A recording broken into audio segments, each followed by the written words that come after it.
খবৰটো মানে মই ভটুকা বুলি কয়, ভালকৈ নামটো কি নাজানো। ভটুকাই মোক ফোন কৰিলে, এনেকৈ গৰু দুটা বাঁহতলত বান্ধি থৈছিলে, আমি আনি পিনি কিনাৰলৈ আনি বান্ধি থৈছোঁ, আপুনি আহক বোলে আৰু থানাত খবৰ দিয়ক, সেইটোকে ক'লে মোক। এইটো কিবা গৰাকী ওলাইছে নেকি? গৰাকী ওলোৱা নাই বৰ্তমান। এনে কি সন্দেহ হৈছে? গৰুকেইটা চুৰি হ'ব পাৰে? সন্দেহ মানে চুৰি বুলিয়ে সন্দেহ আছে, ইভাগ বিশেষ নাজানো।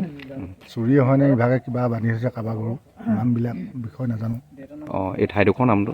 ঠাইডোখৰ নামডঙীয়া বোলে চবৰি। মানে চুৰি গৰু হ'ব পাৰে বুলি আপোনালোকে সন্দেহ কৰে? সন্দেহ কৰিছোঁ। এনেকুৱা ধৰণৰ এই মহ চুৰ হৈছিল বুলি গম পাওঁ। হয়, ইয়াতে এবাৰ অভিযান চলিছিলে আৰু হয়। হয়। এতিয়া সেইটোৰ পৰা আপোনালোকে কি অনুমান কৰিব পাৰে বা কেনেধৰণৰ বাৰ্তা দিব পাৰে আপুনি গাঁৱৰ এজন সম্পাদক হিচাপে? বাৰ্তা মানে আমাৰ গাঁওখিনি অকণমান মানে সজাগ হ'ব লাগে। সজাগ হ'লে নিশ্চয় এইবিলাক কাম ৰোধ কৰিব পাৰি।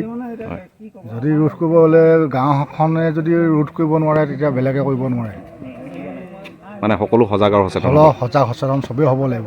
যিহেতু এই নিশা ভিডিপি ছেক্ৰেটাৰী হিচাপে অকলে কৰিব নোৱাৰি চব কাম, গাঁওখনৰ সহযোগ লাগিব। গাঁৱৰ সহযোগ হ'লে কভাৰ কৰিব পাৰি।